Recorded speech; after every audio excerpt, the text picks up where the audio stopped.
If you want to know how to add collectors in SurveyMonkey, you're in the right place. In this video, I'm going to walk you through the process step by step so you can start collecting survey responses using the method that fits your needs, whether that's a website embed or a shareable link.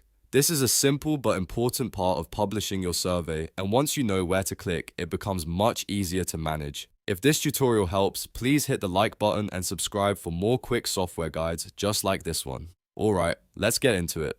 First, open your browser and go to SurveyMonkey. Once you're on the homepage, make sure you're logged into the account that owns the survey you want to share. From there, look for your survey and dashboard and click on the survey you want to work with. This will take you into the survey area where you can manage settings, preview your questions, and prepare it for distribution.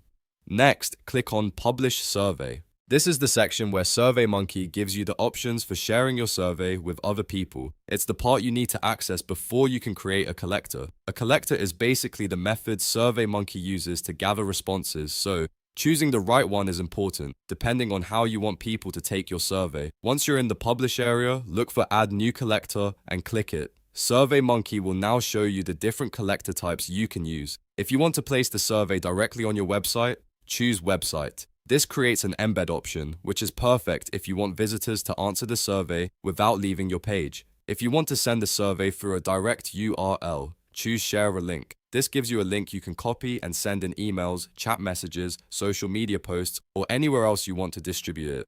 After selecting the collector type, SurveyMonkey will generate the setup options for that collector. If you picked Website Embed, you can continue configuring the embed settings for your site. If you pick the link option, you can copy the survey link and start sharing it right away. The main thing to remember is that collectors help you organize how responses are collected, so you can use more than one collector if needed for different audiences or platforms. For example, you might use one collector for your website and another one for email or social media. That makes it easier to track where responses are coming from and manage your survey distribution more efficiently. So to quickly recap, go to SurveyMonkey, open your survey, click Publish Survey, add a new collector, and then choose either Website for an embed or Share a Link for a direct survey URL. Once you've done that, your survey is ready to collect responses. If this video helped you out, make sure to like this video and subscribe to the channel for more easy step-by-step tutorials. Thanks for watching, and I'll see you in the next one.